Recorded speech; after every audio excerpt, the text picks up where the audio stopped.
The Valley's Best Rock, 105.1 The Blaze. Rash hanging out with some real movie guys. I'm excited about this. There's actual talent in the building. Travis and Chris here from the Gallows Act II, which is having their red carpet premiere tonight at Maya Cinemas here in Fresno. How are you guys? We're good, man. Thanks for having us in here. What the hell just fell behind me? What was Hey, creepy things are happening already. Jeez.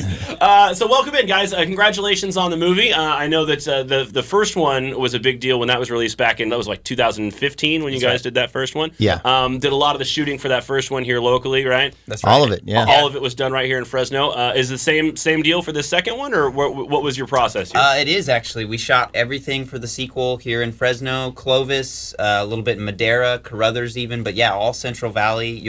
People who see it are going to see some places they recognize, for sure. Very cool. Now, this project's been you shot this a while ago, right? Yeah, we filmed this movie in 2016, the year following the release of the first one, and it's been done since middle of 2017, and just a lot of back office paperwork type stuff to get it set up for Lionsgate to be able to release it, and then they want to time it properly.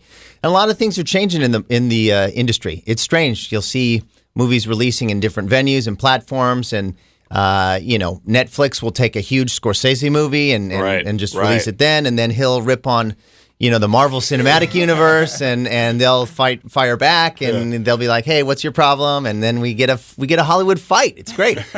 Well, it's just funny you mentioned that. Movies, the industry is completely different than it used to be. There used to be one way to make a movie and one place people saw movies, and now it's all over the place. And for movie makers like yourselves, how does that impact the way you put things together? Because I would imagine even from when you put the first movie together in 2015, the plan for that had to have been, and its release and everything that went into that, had to be way different than things that you're doing with this movie and projects that you have in the future, right? Oh, totally. I mean, when we made the first movie, paranormal activity was the hot thing, on the block. And so found footage was what we decided to do, also out of necessity, because we didn't have a lot of resources. We didn't have a lot of money.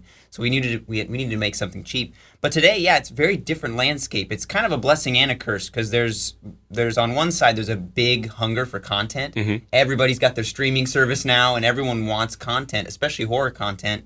But at the same time, the movies that you see in the theaters are changing so drastically. You've got these tiny, tiny movies and these giant, giant Star Wars, Marvel movies, Pixar, and there's not much in the middle. Right. So it's a tricky landscape to navigate, for sure. You got to approach it in a different way. And you may end up making more money selling a film direct to like a Netflix or something like that than you would by waiting behind like a $20, $30, $40, $50 million marketing spend for a big theatrical release. Right. So there's a lot of people considering different venues for releasing films. Yeah, it's funny you mentioned there's not a lot of movies that are in the middle anymore. There's not. We send Justice out to the movies every week to go check out something, and I just yesterday sent him a clip. I don't know if you guys have seen it or about the new Will Smith movie that came out a couple weeks ago. Gemini. Yeah, they put so much money into that, and they just announced yesterday they're about to take a bath for like $75 million on this movie. Oh, If you're a studio, it's risky to try to put a lot of money into a project. If it doesn't have Superman in it, it might not work. Exactly. That's true. That's the thought behind it. Right.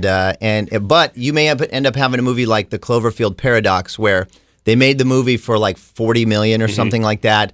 It was testing poorly, and they were like, "Well, why spend another $50 million to market this thing in theaters if it's not going to, make the money?" Because the theaters take half. Right. So even if it did $50 million, it would be like, "Oh, we're still in the hole, $25 million plus $50 for marketing."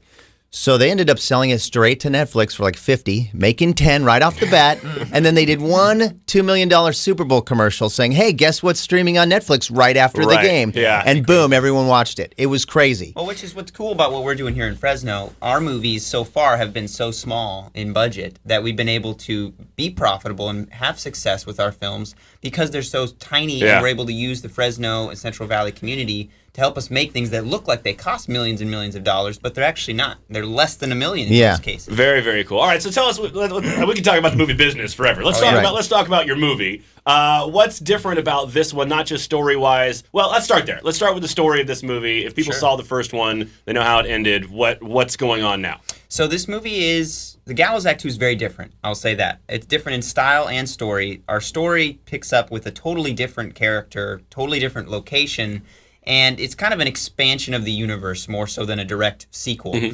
But this girl, her name's Anna Rue. She's a YouTuber, a blogger, a vlogger, and she's trying to kind of find some of that YouTube stardom that a lot of young people are after. And she stumbles upon this challenge, this viral challenge called the Charlie Challenge online. And people who are doing it are getting a lot of play, a lot of hits, and she tries it, and although she kind of gets the fame that she's seeking, she ends up conjuring up this spirit.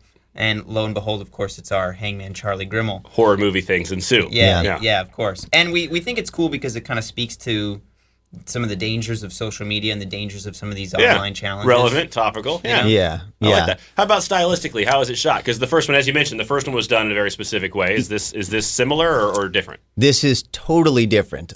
We took the original found footage and we use it just kind of in the opening here to transition from that shaky cam, air quotes there, shaky cam found footage style into a more traditional cinematic format. And it just, for us, it was nice to do that because it's easier. It's easier to do it in that way versus trying to, like, you know, if you turn left or right with a found footage style, you can't see a boom operator, you know, carrying a microphone. You can't see lights. You have to hide all that. But when you're shooting more cinematically, you can put lights up, you can set the stage and scene, and you can really edit around those things, which is really nice. But it also gave us the opportunity to do a lot more scares in different ways that were really, really fun to do, and we think people will get their scare fill in for this Halloween. Well, if you want to check out the movie, you can see it tonight. The big time premiere happening right here in Fresno, Maya Cinemas. And I was talking to you guys before I brought you on. If you want to go, just get in line, right? That's right. Yeah, tonight's free. It's free. It's free to attend the premiere. Come check it out. I mean, we're expecting probably a big line, so you got to get there early. The red carpet opens at 5:30, and the movie starts at 7. And if you don't make it into the premiere, you know, no worries. We're going to be showing the movie at Maya Cinemas exclusively October 25th all the way up through Halloween. You can get tickets and see it at Maya. We're going to be at a lot of those shows, too, giving out posters, signing things. What's it like watching people watch your movie? Oh, it's the best. That's the best Is part. Is it really? Because I don't know if I could do that. I work in a studio alone for a reason. Yeah. Like, I don't like when people know what I'm doing. Well, if we're testing the film, that's a little bit more nerve-wracking. That can be brutal. you don't know how they're going to react or if they're going to laugh when they should be crying, you know, that kind of thing.